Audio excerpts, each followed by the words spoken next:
There was a woman named Miriam who carried a quiet sadness for many years. She did not always show it, and she did not always speak about it, but it stayed with her like a shadow that followed her through ordinary days. Her sadness came from loss, but it was not only loss that hurt her, it was the empty place that remained after someone deeply loved was no longer physically present. She had lost her younger brother, and though time had moved forward, her heart had not fully let go of what their bond meant. She often said nothing about it because people around her expected grief to become smaller with time. But grief does not always disappear. Sometimes it changes shape and becomes part of a person's inner life. Her brother, Samuel, had been more than family to her. He had been her friend, her protector, and the one person who understood her in ways others did not. As children, they had played together, argued together, and dreamed together. As they grew older, Samuel became the person Miriam trusted most. He had a calm way of listening that made her feel safe. He had a strong but gentle presence.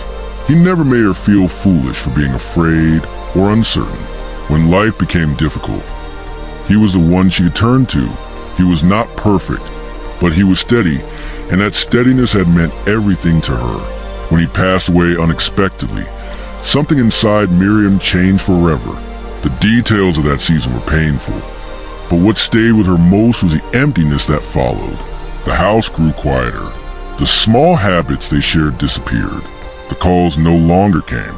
The seat he used at the table remained empty. The memory of his laugh, his voice, and his quiet strength remained strong in her mind, but the physical absence was still hard to bear.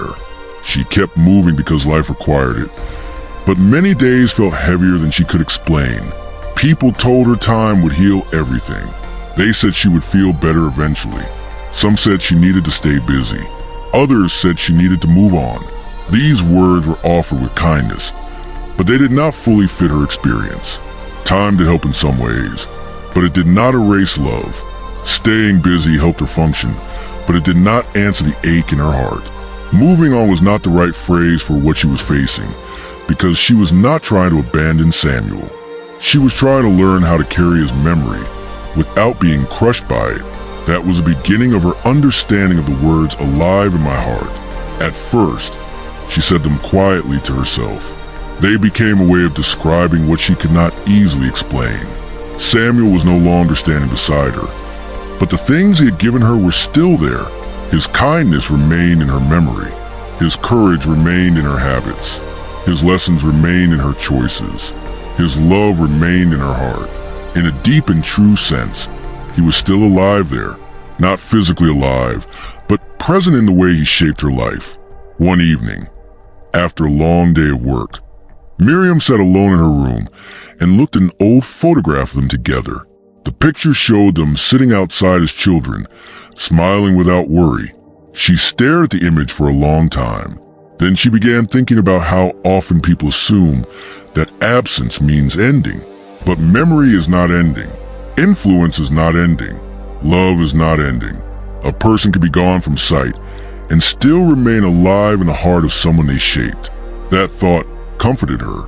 She began to understand that holding someone in your heart does not mean refusing to heal. It means allowing love to remain as a source of strength rather than pain alone. It means carrying what was good without being trapped by what was lost.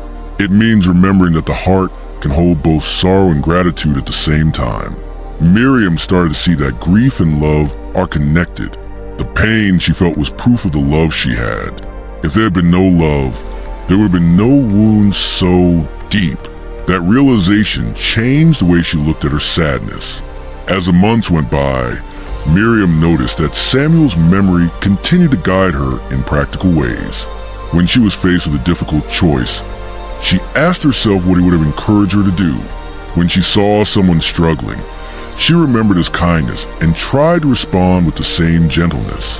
When she felt discouraged, she thought of the way he had once told her to keep going even when life was heavy.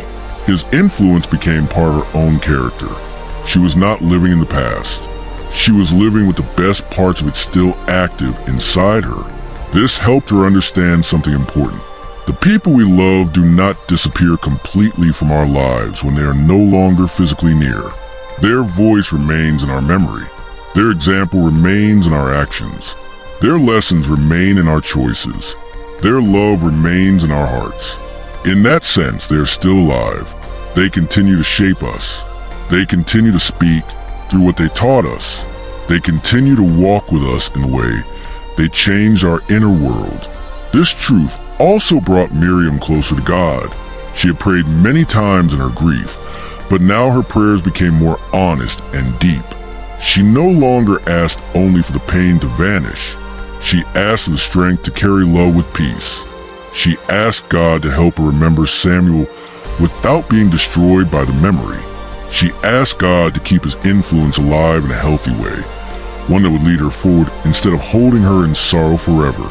She began to believe that God was not only healing her sadness, but also preserving the good things Samuel had planted in her life. One day she visited her mother, who had also loved Samuel deeply. Her mother was older and wise in a quiet way. After listening to Miriam talk, she said something simple that stayed with her. She said that love never truly dies when it has been given sincerely. It changes form, but it remains. It becomes memory, wisdom, courage, and tenderness. Miriam thought about that for a long time. She realized that this was true in her own life. Samuel's love had become part of the way she lived. It had become a steady presence in her heart. That did not mean she stopped feeling sad. There were still hard days. Certain songs, places, and moments brought a wave of emotion. Sometimes she cried without warning. Sometimes she missed him so much that it felt like the loss had just happened.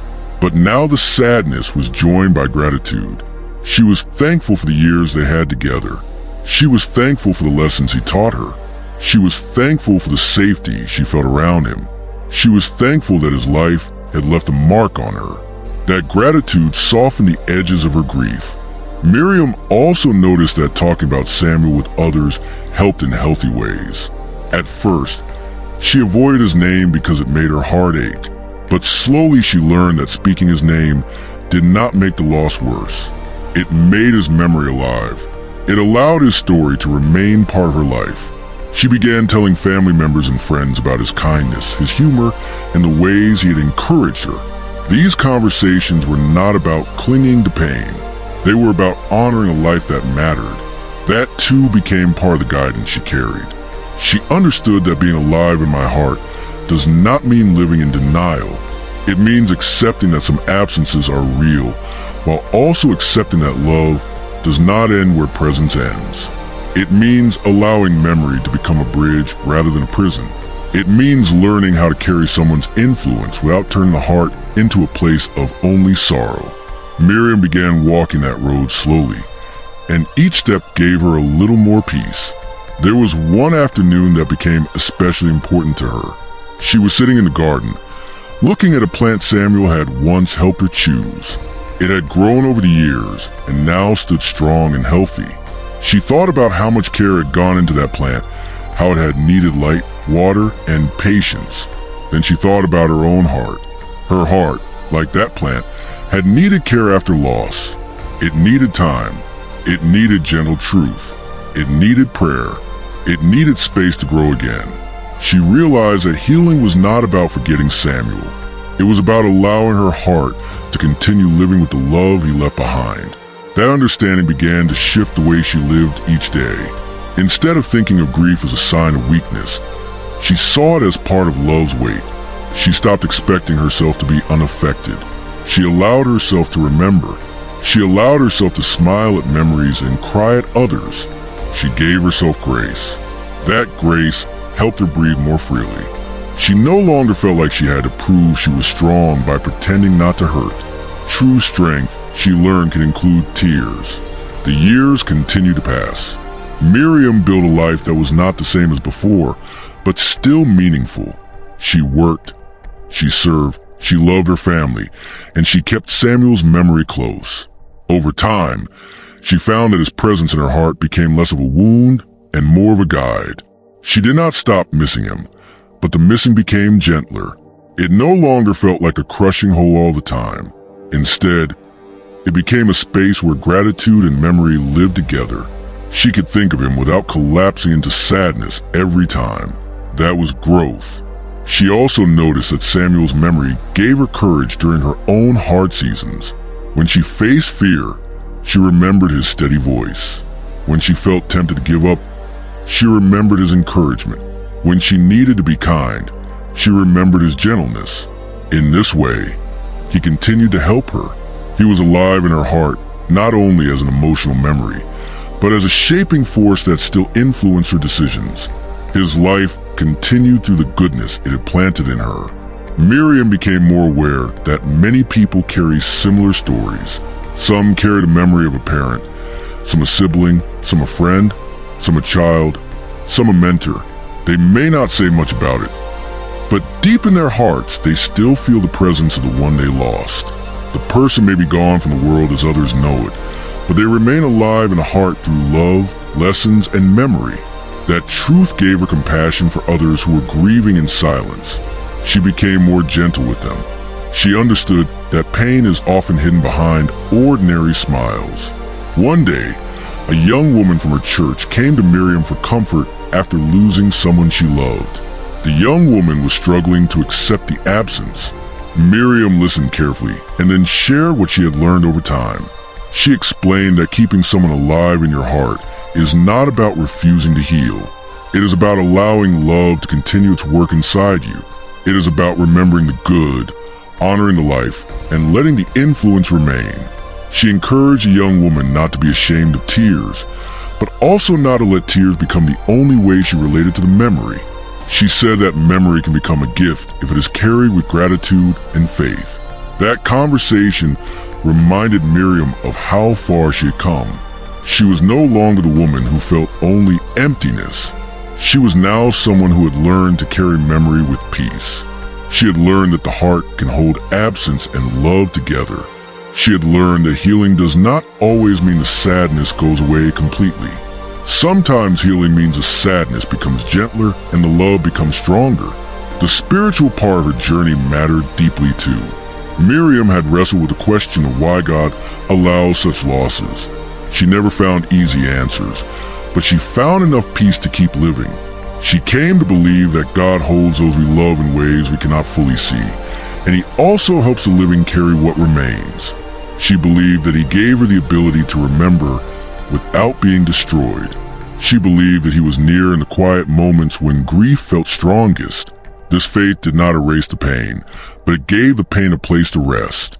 Her relationship with God became more tender through this process.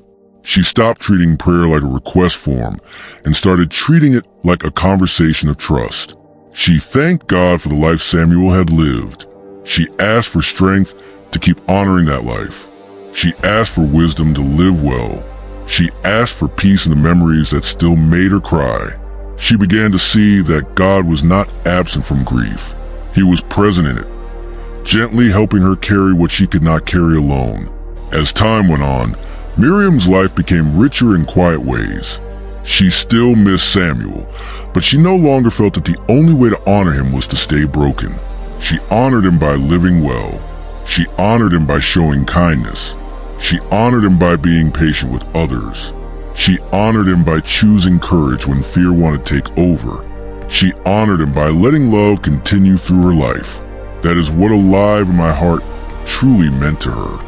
It was not only about remembrance, it was about continuation.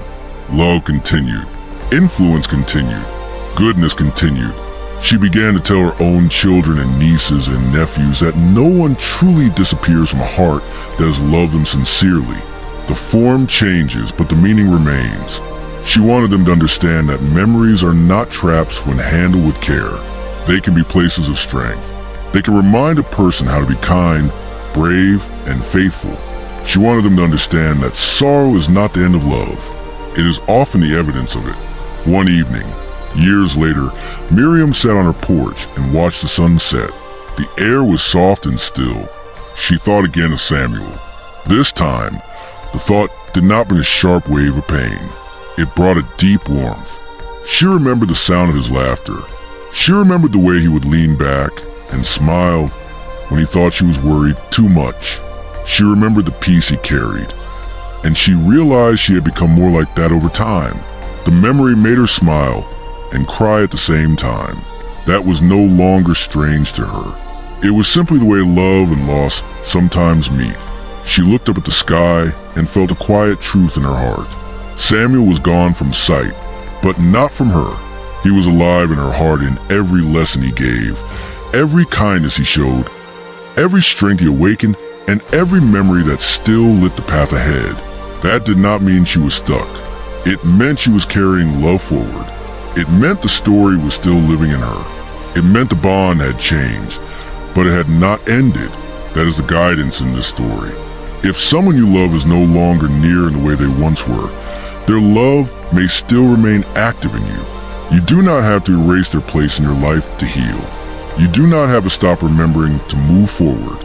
You do not have to pretend they never mattered in order to survive. You can carry their memory with gratitude. You can let the good they gave you shape your life. You can let love stay alive in your heart without being crushed by it. Miriam learned that slowly, and her learning became her peace. The person she lost was no longer beside her, but their life remained alive in the heart she carried. And because of that, she did not walk alone. She walked with memory, with gratitude, with faith, and with the quiet strength that love leaves behind. If you are carrying a memory like that, let it be a source of strength instead of only sorrow. Let it remind you of the good. Let it guide your choices. Let it make you kinder. Let it keep love alive in your heart. That is not forgetting. That is honoring. And honoring is one of the most beautiful ways to keep someone alive